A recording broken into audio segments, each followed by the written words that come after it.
Bueno, bienvenidos a un video más del profesor Vladimir Rojas. Como pueden ver, un video sobre la antigua Roma. Hay una reconstrucción virtual. Este es el segundo video sobre el Imperio Romano. Instrucciones para ver este video. Buscar un lugar cómodo y silencioso. Se aconseja usar audífonos, pausar el video para las actividades y poner mucha atención. Bueno, este video es para séptimo grado, estudios sociales, el mundo antiguo. Como les decía, civilización romana, eso sí, parte número 2, así es que tienen que haber visto primero la parte anterior. Y bueno, ahora podemos hablar sobre lo que es la civilización romana en cuanto a lo que es la historia, la política, la sociedad, la economía, la cultura, religión y arte. Bueno, acá podemos ver cómo se desarrolla el Imperio Romano. Primero vemos acá que ellos se desarrollan en tres épocas principales, que lo vimos en el primer video. Lo que es la etapa de la monarquía, la etapa de la república y la época del imperio. Cabe destacar que ellos en el aspecto religioso siempre fueron bastante unidos. Primero, cuando eran politeístas y habían copiado los dioses de la antigua Grecia, algunos de ellos Júpiter, Venus, etc. Y después con Constantino I el Grande, que se convierten al cristianismo. Y bueno, pues vamos a ir viéndolo poco a poco. Aquí vemos los dioses. Vemos a Hera, que la convirtieron en Juno, Zeus en Júpiter, Hestia en Vesta, Poseidón en Neptuno, Hades convertido a Plutón, Demeter convertida a Ceres, lo que es Ares en Marte, Artemisa en Diana, Apolo siguió llamándose Apolo, Atenea convertida en Minerva, Hermes en Mercurio, Dionisio en Baco y Afrodita en Venus. Hablamos también de la parte de lo que es la educación. En cuanto a lo que es la educación, los hombres recibían una educación básica hasta los 16 años y las mujeres hasta los 12. O sea, quiere decir que las mujeres tenían cierta importancia, pero que en el caso de los hombres se les daba un poco más de importancia y por ende un poco más de educación. Esto lo copiaron del sistema griego. Acá podemos ver ejemplo de lo que es la educación. Vemos cómo en las imágenes que podemos encontrar en la red, en internet, básicamente vamos a encontrar cosas alusivas a los niños, a los varones, que casi siempre eran instruidos, al menos si eran de una clase alta, instruidos siempre por algún profesor erudito en las distintas materias. Y en el caso de las mujeres, la educación era muy básica y a su vez se trataba de cosas alusivas a servir a su marido, a ser dóciles, por decirlo de esa manera. En cambio al hombre se le enseñaba pues ciencias, artes, letras y un poco más allá que las mujeres por el puesto que iban a desempeñar, ya fuese en la política o en alguna otra área. Como les digo, sobre todo pensando en las clases altas, ya que las clases bajas difícilmente iban a recibir algún tipo de educación. Siguiendo entonces, vamos a hablar de lo que es la cultura y el arte. Podemos hablar, por ejemplo, del circo romano. Recordemos que los romanos ocupaban mucho su tiempo libre en lo que era la diversión y ahí es donde sale el circo, los juegos que copiaron de los Juegos Olímpicos griegos, las luchas, como lo hemos visto en las famosas películas de lo que es las luchas en el Coliseo, etc. Hablando del Coliseo, hablamos de la parte arquitectónica, lo que son las grandes construcciones, como las termas, anfiteatros, acueductos, murallas, coliseo, los alcantarillados, las calzadas, o sea, las calles. También destaca la parte de escultura, que eso también lo copiaron mucho de los griegos. y lo que es la expansión del latín, que era la lengua que hablaban los romanos. Acá vemos algunas imágenes de los temas que estábamos hablando. En esta primera imagen de la izquierda vemos una ejemplificación de lo que era el circo, que hablábamos, el acueducto también, lo podemos ver ahí, lo que es la calzada, que es la calle, construcciones importantísimas de una ciudad, muy similar a lo que vemos hoy en día. También la construcción de las murallas, del teatro, de los templos, del foro, etcétera. Básicamente este es el ejemplo clásico de una ciudad romana. También a su mano derecha podemos ver lo que era la lucha en la arena. Casi siempre eran los esclavos más fuertes los que eran entrenados y mandados a divertir a la plebe, pero sobre todo a los grandes aristócratas del momento. Y en la parte de abajo a la derecha podemos ver también los juegos, simulando a los Juegos Olímpicos griegos. Siguiendo entonces, hablamos de la parte política. En la parte política recuerden que tenía gran importancia el ejército.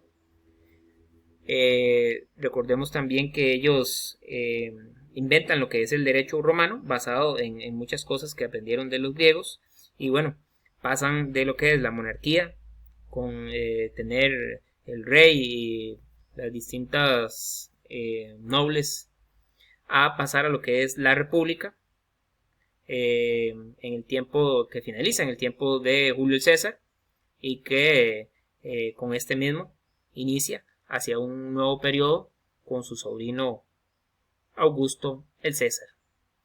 Y pues de ahí en adelante cabe destacar que entonces en la época de la república se elegían democráticamente a los gobernantes, y que ya en la época del imperio pues el emperador era el mandatario absoluto y no tomaban en cuenta lo que dijeran los demás. Aún así, aún si fueran senadores o personas de mucho respeto, aún el emperador hacía lo que él quisiera. Aquí vemos una imagen representativa de las principales magistraturas romanas, o sea, los mandatarios romanos. En el pináculo, en la parte más alta, los cónsules, que eran la primera magistratura de la república, o sea, los más importantes después del emperador. Los magistrados, los cónsules, eran dos, y tenían también a sus asistentes, y andaban por todas partes de Roma fiscalizando prácticamente que se estuviera haciendo bien las labores en materia política, y por ello también protegiendo la economía del imperio. Los pretores eran los que se encargaban de gobernar las provincias, ejercían el poder sobre el ejército, la parte militar de las provincias, y pues eran de los más importantes definitivamente. Sin embargo, también tenían que cuidarse mucho de los cónsules, que eran una autoridad mayor, porque respondían directamente al emperador. En el caso de los censores, eran los que se dedicaban a hacer listas y censos para recaudar los impuestos, y también para reclutar a las personas necesarias para el ejército. Los ediles, que también eran de mucha importancia, eran las personas que se encargaban de administración de las ciudades. Y por último, los cuestores, que eran al principio eran apenas 2 en cada ciudad, luego este número fue aumentando, y ellos se ocupaban de lo que son las finanzas de cada ciudad, eran una especie de tesoreros. Cabe destacar lo que ven ahí abajo, la frase, el cursus honorum era la carrera política que seguían los servidores públicos de la antigua Roma. Y en esto podemos inclusive recordar lo que decían los antiguos griegos, que siempre decían que los políticos eran los que deberían estar de últimos en el escalafón social, porque eran los más ladrones, por decirlo de esa manera. Avanzando hacia la parte económica, vemos que la economía romana se basaba en la agricultura, en el comercio, en la fabricación de objetos cerámicos, pero básicamente ellos también, la recaudación de impuestos en las colonias era vital. En la parte social, la sociedad,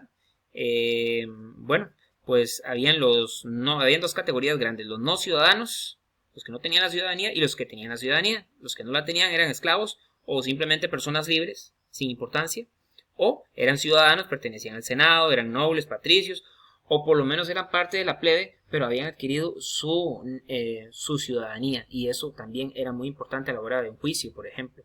Si eras ciudadano tenías derecho a un juicio justo, si no eras ciudadano no importabas. Ahí podemos ver la pirámide social, los senadores, administradores, tramitadores del imperio en el primer lugar, después del emperador obviamente, los noblitas que eran patricios, podían ser plebeyos inclusive, pero personas que se habían enriquecido. Luego estaba la plebe, que era cualquier persona, siempre y cuando tuviera la ciudadanía. Y luego los libertos y los esclavos, que no tenían absolutamente ningún derecho. Aquí lo vemos ejemplificado ya en la forma de pirámide, y ahí podemos ver inclusive un poco cómo era su vestimenta, su forma de trabajo y el puesto que ocupaban realmente. Los sectores medios no tenían privilegios políticos, pero al menos tenían un poco de más solvencia económica. Eso es importante a rescatar. Ya hablando de lo que es el papel de la mujer dentro de la civilización romana, vemos que bueno, ellas en realidad no tenían ningún poder, se encargaban nada más de servir a los hombres. Las más ricas inclusive bueno, podían pagar y tener esclavos y esclavas, pero eso no significa que podían tener una libertad, y esto pues obviamente era una limitante en esta civilización.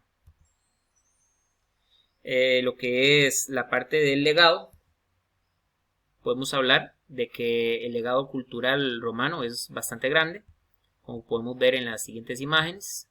Ahí destaca bueno el latín como el idioma de la civilización. Recordemos que como esta civilización se expandió mucho, tuvo mucho efecto sobre lo que llaman las lenguas latinas, como el portugués y el español. Por ende, muchos de los idiomas del mundo actualmente derivan del latín. También vemos la parte artística ahí con esa imagen de el César en lo que es la escultura. Y luego vemos el diseño de obra pública, y vemos lo que es la letrina. Recordemos que hablábamos de los acueductos, hablábamos de las calzadas y otras cosas más. Lo que es el derecho romano, que ha sido ejemplificado de generación en generación y perdura hasta nuestros días. Es la base del derecho de nuestros días.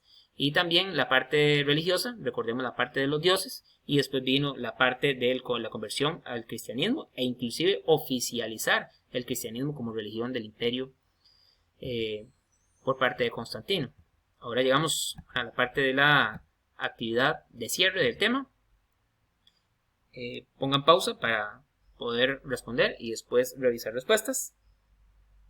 Bueno, pregunta número 1. Describa brevemente los aspectos religiosos. Veníamos hablando de que ellos copian los dioses griegos y nada más los convierten, pero básicamente siguen siendo o representando lo mismo, y que luego se oficializa el cristianismo, lo que acabamos de hablar. ¿Cómo estaba estratificada la sociedad romana? Hablamos de que primero estaban los nobles aristócratas, luego los noblitas, los patricios, luego el clero, los jefes del ejército, y de último la plebe con los esclavos. En la pregunta número 3, cite dos de los grandes legados de los romanos. Yo diría que uno de los grandes legados es el Coliseo, que es uno de los más representativos. También es importante hablar del derecho romano, que perdura hasta nuestros días, del latín, del cual nacen muchas de las lenguas que conocemos hoy en día, al menos en el mundo occidental, y también puede ser la escultura, su legado en lo que es obra pública, en arquitectura, y lo que es la expansión del catolicismo como parte del cristianismo. Bueno, eso sería en cuanto a la actividad. Muchas gracias por ver este video. Espero hayan aprendido algo. Y bueno, pues nos vemos en una próxima. Ahí les dejo la bibliografía.